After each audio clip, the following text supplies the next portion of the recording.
What's up, Five fans? It's Wednesday, February 15th. It's been about a good 5 days since the Ray Vargas versus Osheki Foster fight. Many believe that Vargas would win, but it went Foster's way.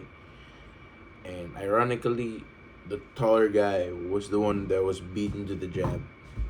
Ray Vargas was out jabbed and viciously outboxed by Osheki Foster. Now, unfortunately, Mexico does not get its second of three division world champion in a row. But I think 130 stacked with pretty good champions. We got one brawler, Navarrete. Then we got two. I think everyone else is boxers, except for Shavkat Rakhimov brawls from time to time. But we got a stacked division, and hopefully this weight division goes the undisputed way pretty soon. Hopefully the champions will fight one another. That's my point of view. We have already three weight divisions that got undisputed. For the top of my head, we got three weight divisions that went undisputed. Last year it was the 140, 168. It's just two. Just this junior welterweight division and the super middleweight division. Oh yeah, the bantamweight division got undisputed last year, and so hopefully we can see a junior lightweight undisputed showdown. Hopefully they can make a way for PBC fighters to fight top ranked fighters. That's the only way for the undisputed title fights to come into play. Now, a good fight now to watch is gonna be Osheki Foster and Emmanuel Navarrete. In my opinion, we had a really good slick boxer who brawls and trades from time to time, and then we just got an all-out slugger, who looks like he doesn't know what he's doing, but he does have some technical skills in that ring. I'll give that to him. So yeah, that's just my point of view after that fight last weekend. Now to the fun part.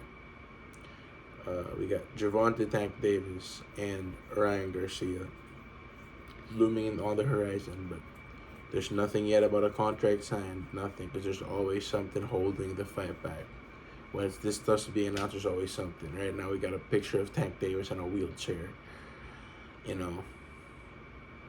Yeah, it does make sense. Yeah, I mean, if he has an ankle injury, then yeah, it is what it is. You don't want to overwork the ankle. The fight's still got a little over a month. If it's set to happen on the set date of April, but that's most likely gonna be pushed to May or June. Just saying, May or June. And looking at the situation now, we have, we were already having a backup opponent for Ryan Garcia and Regis Prograis, which, in my honest opinion, that would have just been the complete diminish of Ryan Garcia, and it would be a fight where after that fight, no one's gonna even talk about Tank versus Garcia being a good fight. I'm not saying that it's overhyped, but Tank is the favorite. Okay. Number one, this fight's happening at 136 pounds. It's just 1 pound over the lightweight division, which Ryan Garcia already claimed he can no longer make. So how's he gonna? It's just a question of how he's gonna show up the fight night. This is his first time in probably 4 years going below 137 pounds. He showed up at 138 in this fight, April 2022. July 22, he was 140 flat.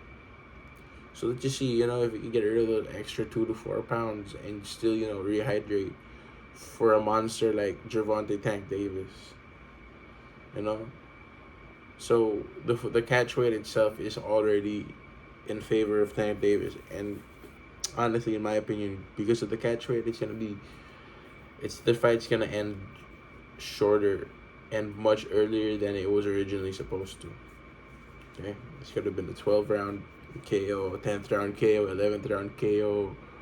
I don't even went to the cards, but because of this catch weight, we might see a knockout in the 6th or 7th round. But do I believe he has the power to hurt Gervonta Davis? Yes. He's much faster than Rolly Romero. And Rolly Romero has stunned Tank Davis twice in their fight last May. So, that's something Tank's got to look out for is the left hook, because that's something he always gets tagged with. And Ryan Garcia's got a really quick left hook, and it's powerful too. But it's not a 50-50 fight in my opinion. I think it's a 80-20 at, being generous, 70-30 for Tank Davis. How do I have the fight going? I see Tank giving away a few rounds, and eventually Ryan Garcia should melt in the 4th or 5th round. And then Tank Davis will take over the fight and possibly stop Ryan Garcia. But that's if this fight happens at 136, that's most likely what's gonna happen. Most likely. And then we'll have all the excuses ready. We'll have the excuses saying that, Ryan Garcia's got too much weight and whatnot from the boxing fans. Ryan Garcia, this fight should have been at 40. Tank fought at 40 before. And, in my opinion, I really believe that this fight should happen at 140 pounds. Or if you want a catch weight of 138, 139 pounds. Not much of a problem. I don't know this 136 is a bunch of BS. Might as well just make it a fight for the WBA lightweight championship, which Tank Davis holds. It's just 1 pound over. Like, it makes no sense whatsoever. No sense. 136 pounds. No sense whatsoever. Well, that being said, it's an interesting fight coming up, and it's a fight that's been talked about for the ages. And yes, it is a super fight. It's gonna be one of those Mayweather-Pacquiao type of fights. One of those Chavez Corrales Castillo type of fights. It could be a trilogy, But like I said, I stick to my analysis of this fight ending in 6 to 7 rounds, just because of the weight cut. Now, if it was happening at 140 pounds, that would be I would have a 50-50, 60-40 Tank if the fight happened right at the super lightweight limit of 140 pounds. Yeah. Now, Tank Davis, you always see him struggle in fights, and you always see him overcome. And, I don't think Ryan is the opponent to counter that method yet, because Ryan Garcia is an early starter. And he does show signs of fatigue when the fight hits the 5th and 6th round. That's when he starts getting hit more. So that's the dangerous part about this fight happening. I mean, years ago, people were already talking about, when they were talking about Linares versus Ryan Garcia, people were doubting his ability to beat Linares. And Ryan Garcia comes back, and yes, I honestly, I think the Fortuna fight earned him a Tank Davis fight. Fighting Javier Fortuna earned him that, and beating him, stopping him. But then again, I think honestly this fight should happen at 140 pounds.